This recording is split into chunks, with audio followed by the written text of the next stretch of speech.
Hi friends, welcome to Chesu சமையல் தமிழ். இன்றைக்கி நம்மளோட சேனலில் Madurai famous butter bun recipe தான் பார்க்க போகிறோம். அதுக்கு நான் ஒரு 3 பன் எடுத்து வச்சுருக்கேன். இந்த பன்னை பாதியாக கட் பண்ணி எடுத்துக்கலாம்.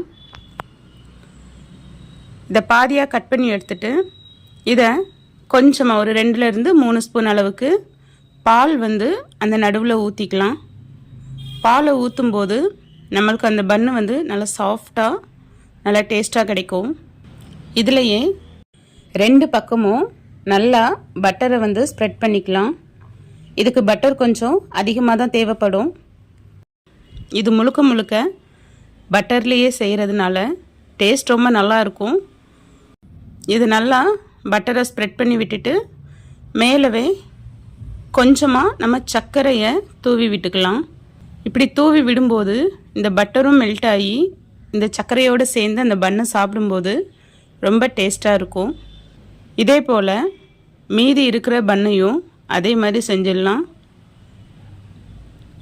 தேவைப்பட்டால் இந்த பக்கம் 2 ஸ்பூன் அளவுக்கு பாலும் மேலே 1 ஸ்பூன் அளவுக்கு பாலும் சேர்த்து அதே போல் இந்த பக்கமும் அந்த பக்கமும் பட்டரை ஸ்ப்ரெட் பண்ணி விட்டுட்டு கொஞ்சமாக சர்க்கரையை தூவி விட்டுக்கலாம்.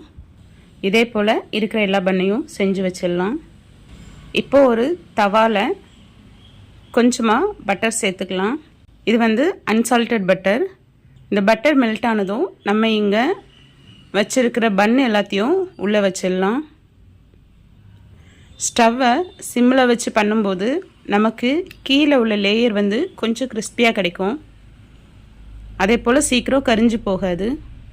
ஒரு 2 நிமிஷம் ஆனதும் நம்ம திருப்பி போட்டுக்கலாம். திருப்பி போட்டு கொஞ்சம் கரண்டியை வச்சு அப்படியே ப்ரெஸ் பண்ணி விடலாம். இதை சிம்மில் வச்சே பண்ணுங்கள், இல்லைன்னா கருகிடும் சீக்கிரமாக. இப்போ இது மேலே ஒரு கால் ஸ்பூன் பட்டரை நம்ம சேர்த்துக்கலாம். சேர்த்து இன்னொரு வாட்டி நம்ம திருப்பி போட்டுக்கலாம்.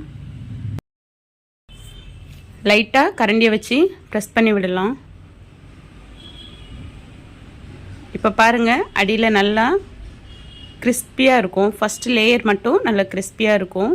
நல்லா பட்டர்லேயே ஃப்ரை ஆகிறதுனால உண்மையாகவே இதோட டேஸ்ட் ரொம்ப நல்லா இருந்தது.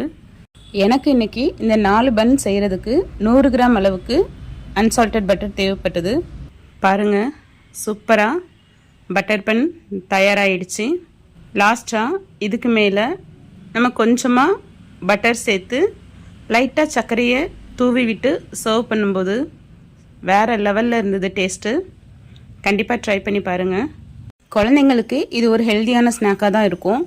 பெரியவங்க அளவோடு சாப்பிட்டுக்கலாம்.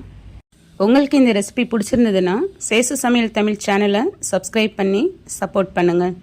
தேங்க்ஸ் ஃபார் வாட்சிங்.